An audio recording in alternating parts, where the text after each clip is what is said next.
I hate to start the video off like this, but it's 4 a.m. and I just finished filming the questions part. I watched back the video the second it was done. It was 40 minutes of footage, and I was zoomed in like crazy. Like you could see every little blemish on my face. I don't know how I missed it, but because I did test it out, the angle my camera was placed in, but I'm too lazy to film another video again, and it's 4 a.m. and I really want to try and get this out by 12 noon. So I hope that you guys enjoy this video of me extra zoomed in, extra close, just for you guys. Hello again, it's G. And for those of you who are new, hello, I'm Gio, but my friends know me as just G. As I promised in my last video, I'm going to be doing my second video right now. And as I mentioned, this is going to be more of a ask me questions type of video. A few days ago on Instagram, I posted a poll, or not really a poll, it's a question box asking you guys to ask me any questions regarding anything at all, ranging from all types of topics, and I gotta be honest, I didn't get much. But that's okay, and I have to be transparent. It's not fair to lie to you guys and type in my own questions in the question box. I have to be as authentic and as genuine as I can be. So I got the best ones I could find from the ones who did answer. Thank you, I love you. Although if you didn't, I still love you. And I also combined it with a few questions I got online after I Googled literally questions to ask to get to know someone. And I think we're gonna have to make do with what I found. I also invented some in my head, like some things I'd want to answer if someone were to ask me, theoretically. So without further ado, let's do it. Straight into the first question, which is already a tricky one. What made you choose ADMU over DLSU? For those of you who don't know, actually most of you probably don't know, I wanted to go to De La Salle University not for the longest time. I think I only started really dreaming about college in my senior year and really sort of thinking about it. Although I knew that communications, which we'll get to that in a bit, was something I wanted to pursue. But back then, actually, it was psychology. That was the thing that I had my heart set on. But the best answer I could give, which honestly, I hope you I hope you see that it's a valid answer. But it just felt like, and I'm not trying to be impulsive and say that you're not supposed to think these decisions through, because obviously college is a big thing and you really have to be 100% sure that that's where you see yourself in the next 4 years. Everything just felt like it was flowing and coming together when I was thinking of ADMU, and I was just in a time of my life where I needed change. And okay, actually, I do have a good story to tell you. I went to church. I went to the Sound of Nana near my house, and I lit a candle, and I had my De La Salle test permit with me in my hands, and I looked at the picture, and I didn't look at the picture. I was praying, and then I begged God to give me a sign of any sorts to really help me with my decision. And then I just looked at my test permit, and it had an ID picture of me from many, many months ago, and I just thought wow, I look very different. And at that time, I was going through a really big change. I was in my healing phase, if you will. And I looked at that picture on the permit, and I just felt like it wasn't me anymore. The me back then wanted to go to La Salle, but the me now was different. And I think that if I put him/me, I like to refer to myself in the third person, that's another thing you should know. I think that I thought that if I put myself in ADMU, that I would just grow to become much, much happier, healthier, and a wiser individual. And so I think that's one of the main reasons I chose ADMU. Next question. How much do you love Kyle Ting? Hi, friend. This is Kyle, one of my best friends. I love you so much. See you on Thursday or Friday, whenever our date is. Moving forward, we have dream aspirations if money wasn't involved. Good question. I think that's actually a really tricky question, but something I wanted to do, I talked about this with one of my teachers, is I definitely want to be a spokesperson or ambassador for United Nations, UNICEF. I think a thing that I'm most proud of with myself is the way I'm able to communicate and the way I'm able to speak about topics and things. A communications major, but I definitely think that my voice should be put to a good use if it's that loud and that strong and that influential as well. And, political issues are something that I've been talking about since I was 15. I've been very open about my political views. And by the way, in no way is this video meant to influence any of that, but this is just my personal opinion and slash views. But I definitely want to be that good influence and that good voice that helps people, shape their decisions. I, in no means, am a person who can tell you what to do with your views or help you choose views, but I can influence them, by sharing what I feel, what I know. And I just think that United Nations is a very reputable organization that I'd love to be a part of someday. Angelina Jolie is someone who immediately comes to mind when I think of, a United Nations ambassador slash spokesperson. I think she's a really brilliant actor, but is also a really influential role model for a lot of people. Her story is very inspiring, and I really admire the way she uses her platform, and that's something that I want to do in the near future. But in terms of dreams, I definitely have a lot more things I want to accomplish, but the honest answer I can give you right now is they're not all figured out yet. A piece of culture that I don't really like is how a lot of people expect their kids to know exactly what they want at 18, which is sort of crazy to me. Although it's really good to have, or to have direction and to be driven towards something or a goal. I honestly think 18 is still very young, obviously, and people expect us to know everything just the second we turn 18. That's sort of an impossible thing to ask, because people forget that, we're still, it's not like we become full adults the minute we turn 18. It's a growing process. It's a learning process as well. And I think we still have a lot of few good years ahead of us to mature and grow and learn. And, I hope that in my next few years, I'll be able to do just that. Favorite haircut you've ever had? I've had so many. It's hard to keep count. I've also had a color variation. I had brown hair last summer. That was a moment, but honestly, not my favorite. Honestly, I think my most favorite is sort of like this. I tried to copy it, but it's not long enough. It was the side bangs, the curtain bangs, if you will. The one like this. I could show a few pictures over here. I think it just made me feel the most confident. Actually, okay, I changed my mind. That was probably the most iconic hairstyle. But if you're talking about favorite, definitely the bangs. Like the straight across bangs, just because when I was younger I had that haircut as well, and I feel like it really connected me with my younger self, which is sort of the foundation of the healing journey I've been through. But another favorite is the long hair, of course. People miss that so much. It might make a comeback, who knows. What other hairstyles have I had? The brown one was fun, but not me. It didn't really feel like me. I think the short long hair was really cool as well. That was sort of my reintroduction to the world. I think a lot of people got to know me at that time. Next question. Hi G, what made you pursue AB Communications and ADMU? Stay safe. Thank you. Really good question.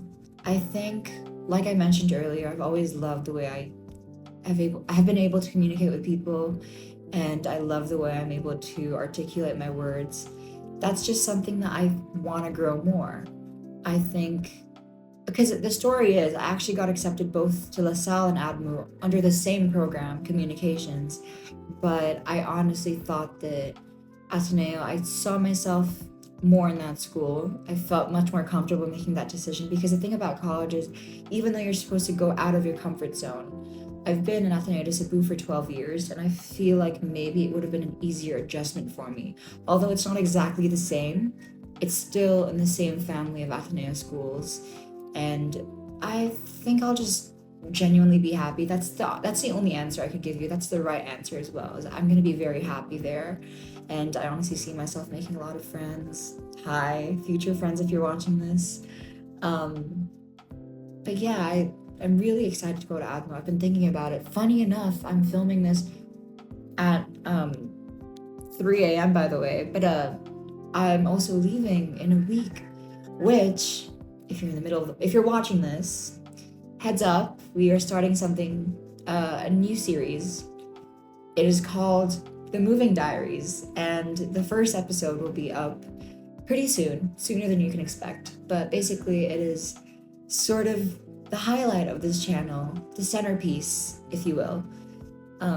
It's gonna show my whole journey from the very beginning, moving from my home all the way to Manila, and sort of, vlogs about me buying furniture and just settling in, adjusting, exploring Katipunan. It's gonna be very exciting, and I'm very excited for this part of the channel to come up. Stay tuned. Next question, really good one as well. Where do you see yourself in 10 years? I've always been a family-centered person, and so aside from that, although I'm 18, very young, it's hard to sort of calculate that far into my life what I'm gonna be like. But like any other person, I really hope to have a stable job, a steady income, a beautiful place to live. Hopefully I'll be 28 by then, so still pretty young. Another thing I really want to do is travel. I really love traveling. I've been to I think I've been to about 8 different countries, 8 or 9, and all over Asia. So beautiful, so many places rich in culture and very diverse. It's, that's the thing I love about being Asian, is how rich we are in culture and, community as well. And that's something I want to see, even until I'm 28. But yeah, definitely, it's so hard to think about what it's going to be like in 10 years. But maybe not in 10 years, but definitely maybe in the middle of the 30s. I definitely want to have a family. Although I don't really have a clear vision as to how it's going to look like, because, as me, which that's sort of another thing we'll talk about in a while. Maybe not more on a partner, but more on kids. I definitely see myself raising someone to be a lot like a younger me. And I know that I have some brilliant values and some good morals and discipline that I want to instill in them.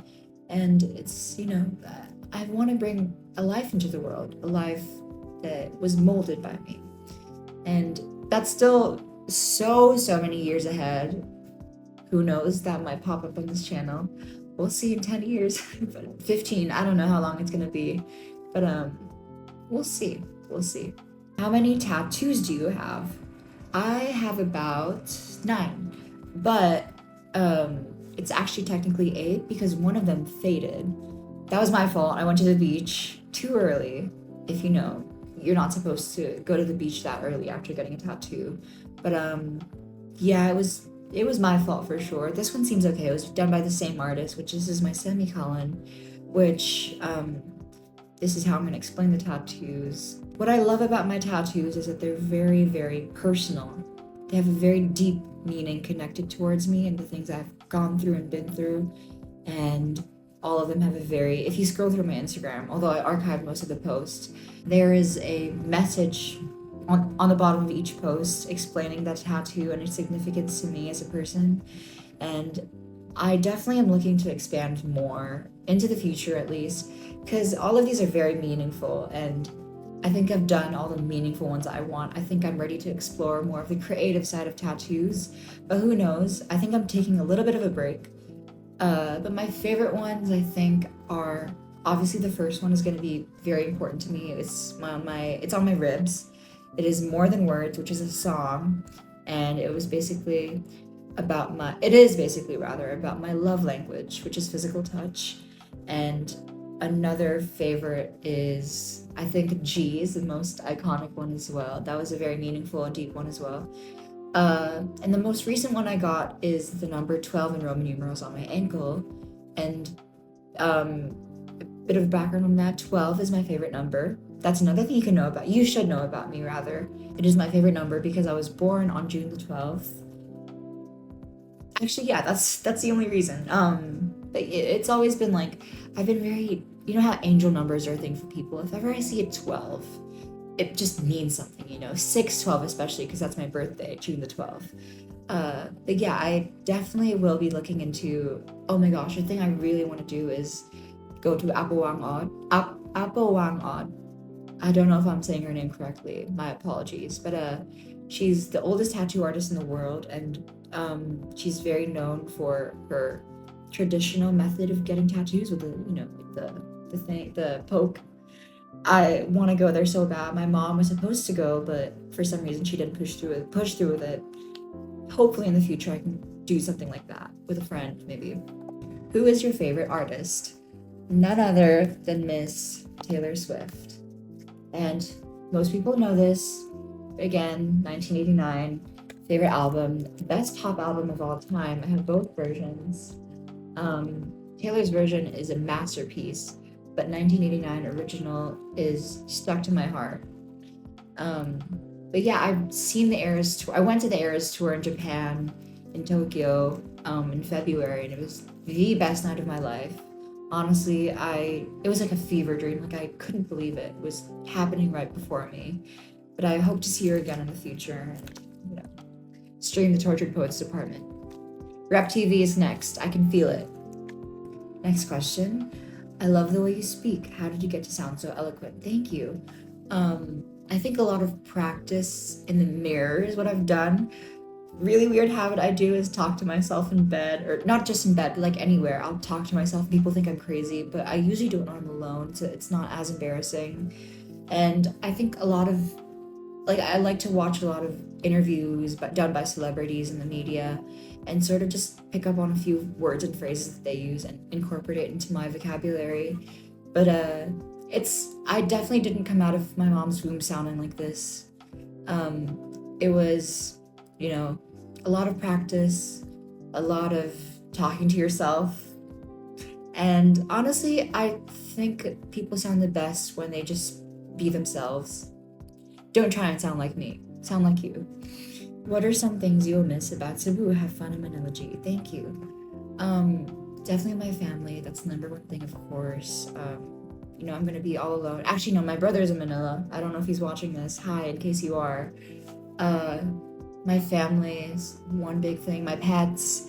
I have 2 dogs and about 5 or 6 cats. But there's probably even more than that because we adopt cats, and then a thing we do is that when the main cat, Bella, gives birth, we decide if we want to keep them inside the house, give them away, or just let some of them stay outside the house. We still give them food, of course, and, shelter some of them in case there are storms and all that. But I'm definitely going to miss my pets, my friends, of course. Although a lot of them will be moving with me to Manila, just in some different schools. I have Kyle, who's going to be with me. My home, my room, which, has been cozy and has been keeping me comfy for the last 4 years. It's gonna be so much I'm gonna leave behind, but there's so much things that are waiting for me as well, which I'm so excited. Food as well. I'm gonna miss so much food. Next question. Skincare routine, please. Soon. Although I will say the main essentials are cleanser and moisturizer. Lately, this is one I've been using. I used to use, what's that brand? Cetaphil for my face. And it was really good, but I think this is much more, because Cetaphil, you could use it for like your body lotion or stuff like that. This is more for the face. And it's soothing gel. So if ever I have like a intense sunburn, or, if I feel very hot and I just need to cool down, this is really good. And then I also cleanse my face with Neutrogena, but I've heard that the brand isn't very good for your skin, so I'm definitely open to trying out more stuff. I have a bunch of other mini skincare stuff here on my desk, which we will do a video about that soon if that's something you want.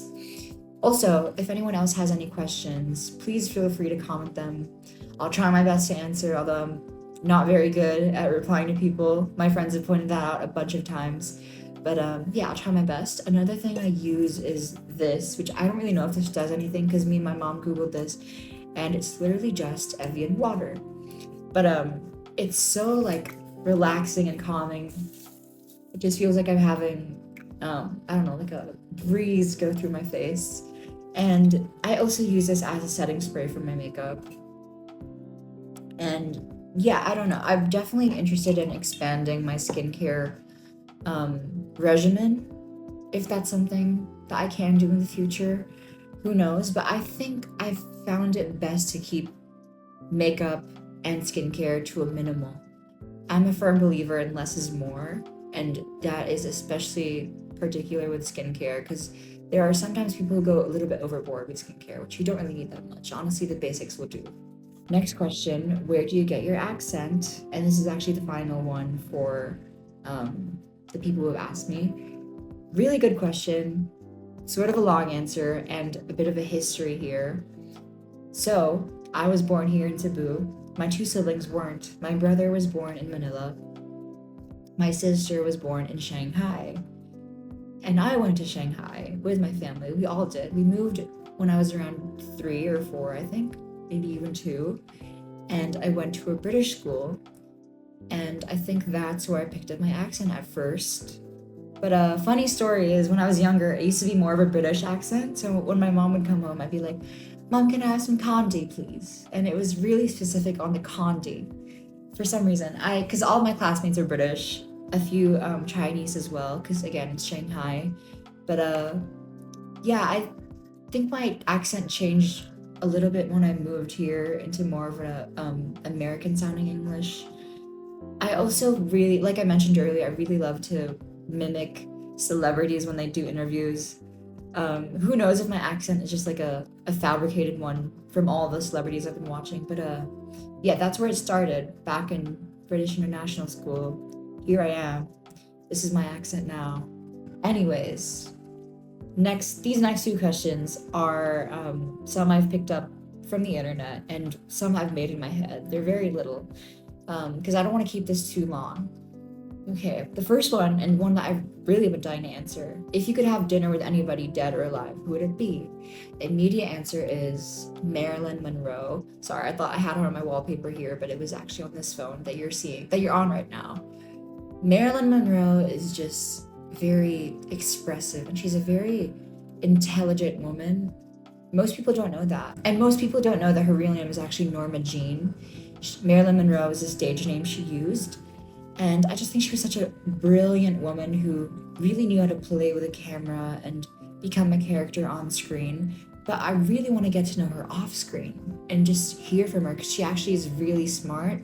People really overlooked that just because she was a really beautiful woman. And, she set the standard for the 1950s beauty a lot. But I want to get to know how it feels like to her, because sometimes, more often than not, I find myself relating to her. Which, if you guys are familiar with her story, it's sort of a sad thing, because she really was ahead of her time, and she was actually, I think she was perfect for her time, but people didn't really see that. She really was a brilliant woman, and I'd love to have dinner with her if I could. Next question, a passionate fling or a loveless relationship? I think that's the only answer, the only right answer here is a passionate fling, because what is a relationship without love, honestly? Like, it's basically a partnership. You're bound to a person, but there's no mutual feelings of interest or admiration or expression. Whereas with a passionate fling, even though it only lasts quite short, it was full of, romance and adventure and, excitement and anxiety and fear and all the things that come with love. But honestly, I'd rather have something that tastes very flavorful than very bland. What is your ideal date?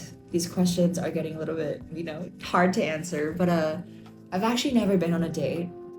NBSB, if you know what that means. But honestly, I think movies are a very classic date. I think I also really love the idea of amusement park dates. I love amusement parks so much. I've been to Disneyland in Hong Kong, and I've been to Disneyland in Japan. The happiest place on earth. Another thing I really like is, I honestly just think anything that's fun, anything that's really exciting, and one where you can laugh and just, talk about so many things. That's another thing. I'd love to just sit down and have a good conversation with people, because I am honestly not a very looks-centered person. I really prefer the way people communicate with me, of course, as communications major. I might say that over and over again. But I really just want to get to know a person right off the bat and ask them everything. That's the best way to get to know someone. It's really just be open and honest. And yeah, I think that would be a really good date idea. Okay, I missed one question actually in the question box, and this is actually a very, very important question. Very personal one as well. but one that unfortunately I can't give a very sure answer. And it is, what do you identify as? So I've known since I was young that I was, not like the rest. Very different, very special. But I think I knew when I came into high school for sure that I was part of the community.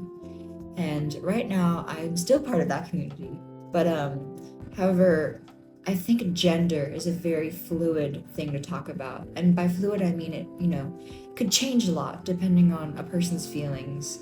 And I've struggled sort of with identity in the past. I wouldn't say I had an identity crisis, but it was more on personality. And I think that was a really big influence on my gender identity that, like, right now, I am going to say that I am unlabeled because labels, I think, are very restricting. Although the community is growing every day and there are more ways a person can identify as, I personally don't want to put the pressure of, like, categorizing myself into one place until I'm very sure of it. And obviously I'm still very young. I have so much to learn, so much to go through that'll probably change everything. But yeah, I think right now I'll say I'm unlabeled, but my pronouns rather are he, him, / his. But if you're talking about which gender I'm more sexually attracted to, there's only one answer for that. Another question, what do you want to pursue after college?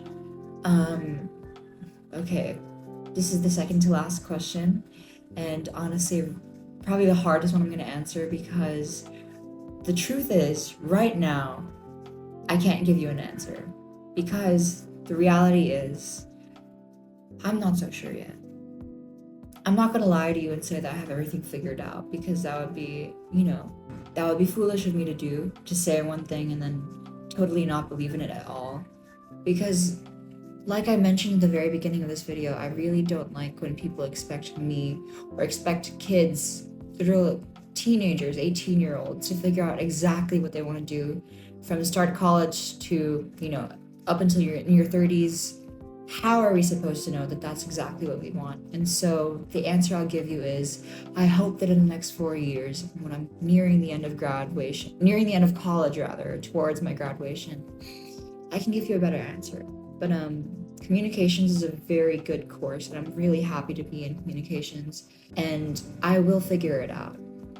Okay, we finally made it to the end, which it's about time to wrap it up because I think I've been yapping for too long. And it's a really good one to end it off. Best piece of advice you can give someone.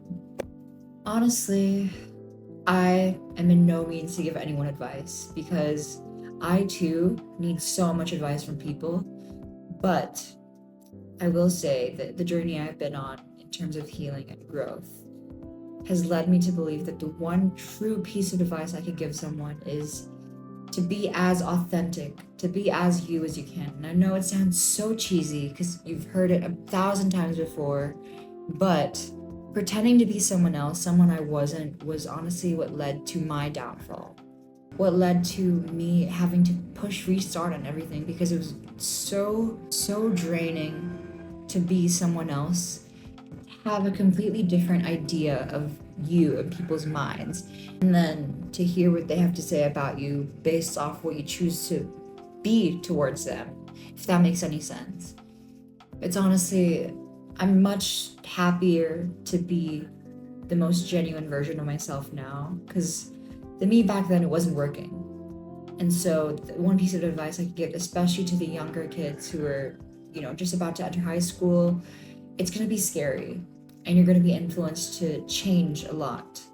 And while change is a really beautiful thing that, is going to happen rather to anyone, especially in life, you're going to go through a lot of changes, but make sure that change is a genuine and real change that you feel comfortable with and you feel happy embracing and accepting, because it's honestly going to get you nowhere if you try and be someone else.